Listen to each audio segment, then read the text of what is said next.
that's what's really so kind of exciting about covering a state legislature and a governor is, yes, it's more accessible. You can get your arms around it. You don't have to worry about reporting on Defense Department budgets or anything like that. But also there is an immediate impact.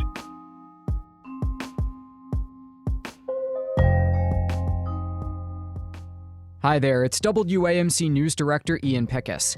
And on this episode of the WAMC News Podcast, we speak with a longtime Capitol reporter in Albany about his new job and the state of play in New York State politics. This summer brought a notable change in the New York State government media landscape. After a dozen years at Spectrum News and Capitol Tonight, longtime political reporter and analyst Nick Reisman has moved on. But Reisman will still be reporting on figures like Governor Kathy Hochul and fellow Democrats who control the legislature at Politico.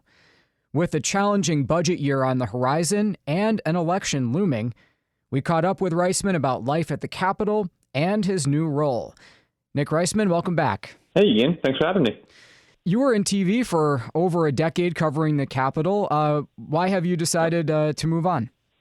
I think largely it was due to just a desire to do something new. And what Politico has built up over the last decade and a half or so in a relatively short amount of time, very broadly, they've become a household brand name. And I've always found their newsroom to be very impressive, and they've always had very ambitious goals for their reporting.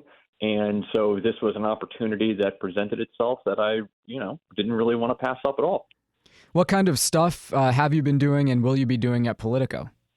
One thing that I'm doing every day, day to day, I will be doing their flagship New York newsletter. That's the New York Playbook.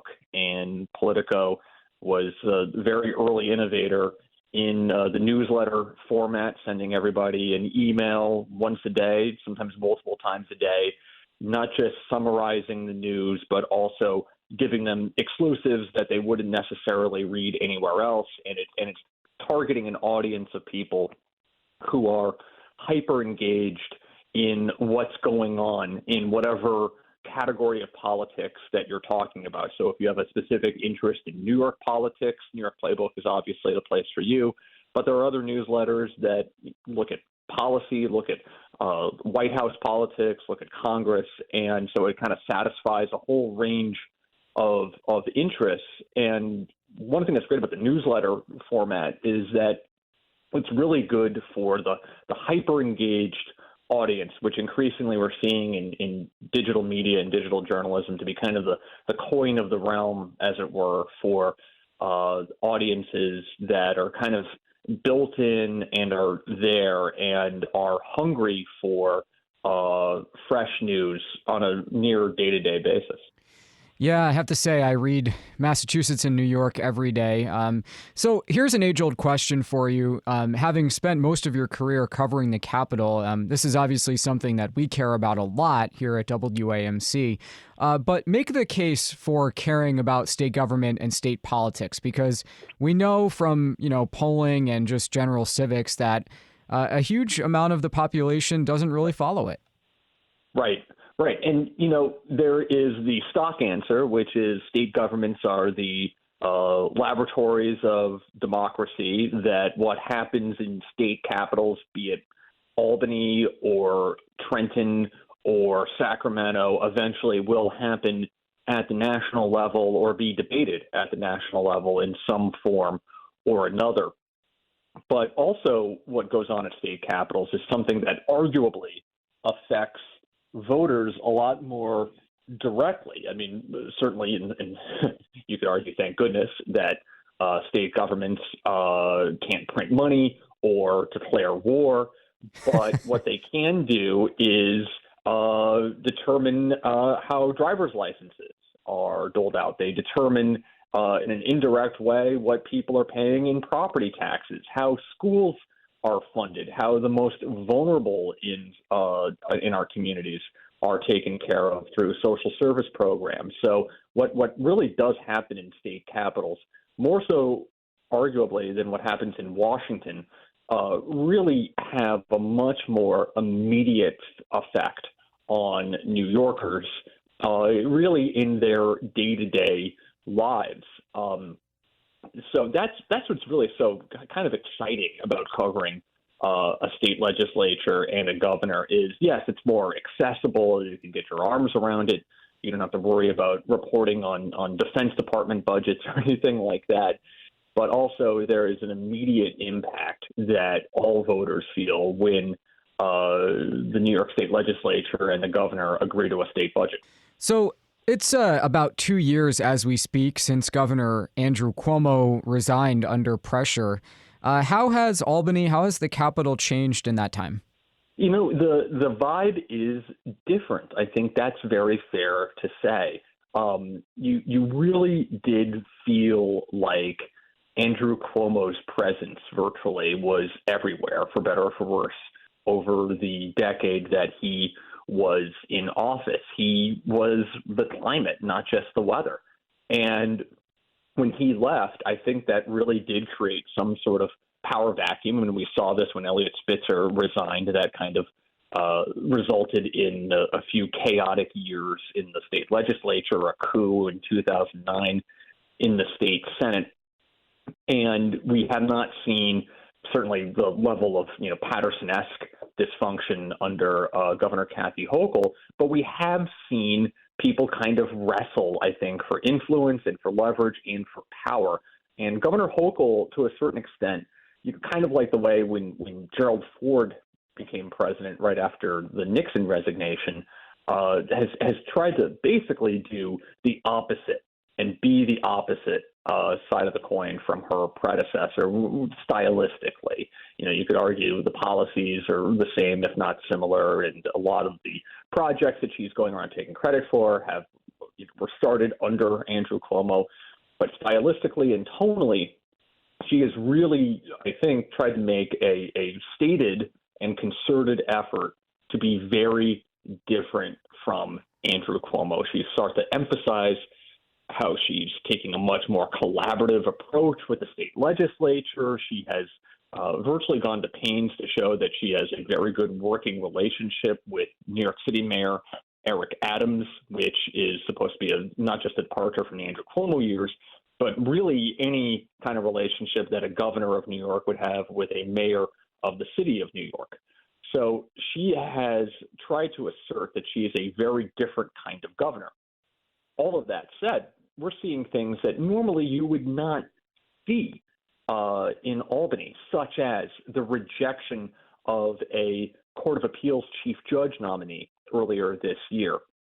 The idea that the state legislature, in essence, received a pay raise that was approved at the end of last year and took effect this year, seemingly without the governor using any sort of leverage to get what she wanted out of that sort of deal that we have seen in the past. And we even saw that during the Pataki years, right, when he got an expansion of charter schools, when the legislature agreed to a pay raise alongside that. So things are different. And I think also part of that is because we're in a much more hyper-partisan time nationally. The Republicans virtually have no power anymore in the state legislature or really any statewide lever.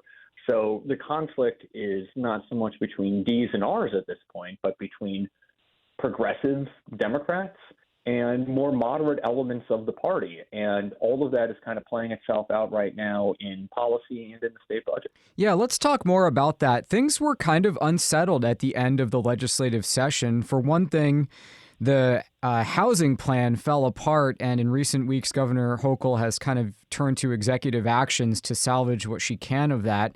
For another thing, the budget was very late for the first time in a long time in Albany. So that kind of left a cloud heading into 2024, didn't it? Yeah, and I think, Andrew Cuomo, when he was governor, really did place a premium on these on-time budgets, the quote-unquote on-time, getting it done by in and around the start of the state's fiscal year, which is April 1st. Yeah, the gentleman's April 1st. Sometimes right. April and 3rd, sometimes whatever. That was it was April 1st-ish. Sometimes it was like April 2nd, April 3rd. I think one year it went it wasn't fully voted on until April 6th or something around that time. But generally speaking, it was agreed to by the start of the fiscal year, and there hadn't been a need to do these budget extenders, what Congress would call a continuing resolution to keep the government funded without a shutdown. And Hochul is not placing as much of a premium on time budgets. She's just not. She would rather get what she wants in the budget versus having one that's on time. And I think she's taking the gamble that, let's face it, most voters really do not care if the budget's done by March 31st or April 1st or May 2nd. Perhaps there are some who believe that it's important, but many are not following this on a day-to-day basis. So what do we know about the status of power and the relationship between Hochul, who was reelected last November, probably more narrowly than she wanted to be, and then Speaker Carl Hastie, a Democrat from the Bronx, and Senate Leader Andrea Stewart-Cousins, a Democrat from Westchester County? Well, the calculus that the legislative leaders face is very different because they have Democratic supermajorities in both chambers. And when you have that many Democrats in the legislature, you are going to get a broad cross-section of New York State, of state politics, of people in general. And you have some legislators who are quite progressive, and then some who represent more moderate areas of New York. So they have a problem that they've always kind of dreamed of having, especially in the state Senate for Democrats, which is this big supermajority. But now it's like, what do you do with it? How do you make sure that the so-called marginal Democrats, people who are in kind of battleground legislative districts that could be vulnerable to losing to Republicans, are kept safe? But then how do you also satisfy more progressive elements of your Democratic conference? We see this playing out in the state assembly, where you have self-described Democratic socialists who have been elected to a handful of seats, mainly from New York City, many from Queens and Brooklyn, who would like to see far more expansive and ambitious legislation passed, such as a statewide so-called good cause eviction measure, making it harder for landlords to increase rent and evict their tenants based on higher rent increases. That's something that has really stalled in the legislature.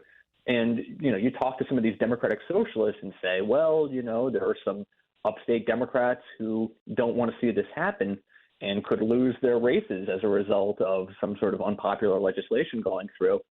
And some of these Democratic socialists are fine with that. They would rather see a smaller conference in order to get their more ambitious legislative package through, and then really have much more of a confrontation with a somewhat more moderate Democratic governor. They kind of view that as the big confrontation right now in Albany. So it is a much more complicated set of questions facing the legislature right now. And the governor, for whatever reason, has not really necessarily been able to capitalize on this. We've seen governors in the past try to divide and conquer the two chambers of the state legislature. And at the moment, she has not necessarily found some consistent allies there to really move forward with her legislative agenda.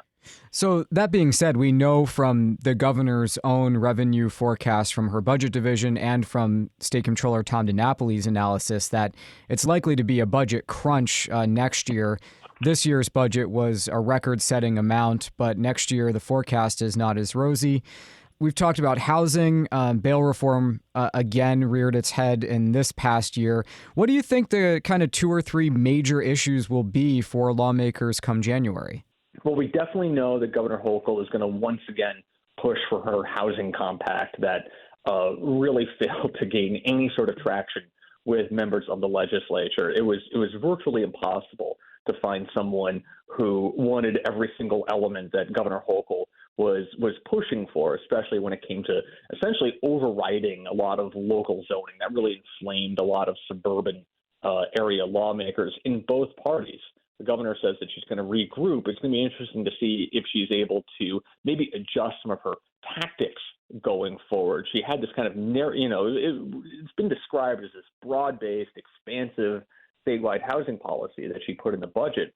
But in many respects, it was kind of cramped because she didn't include things that could maybe get negotiated out during the budget process. So I'll be curious to see if she has those, if she adjusts her strategy in the budget negotiations to maybe get more of what she wants and be more successful. The budget is going to be more difficult because tax revenue is kind of slowing down. We're seeing some questions about the economy in New York not recovering as quickly as the rest of the country, with a lot of the pandemic era restrictions melting away. And also, quite frankly, there have been some major increases in spending, especially on the school side of the state budget. And whenever you see those big increases in spending, there are going to be a lot of people who want to see that level of spending maintained. And that's going to mean maintaining the revenue one way or the other.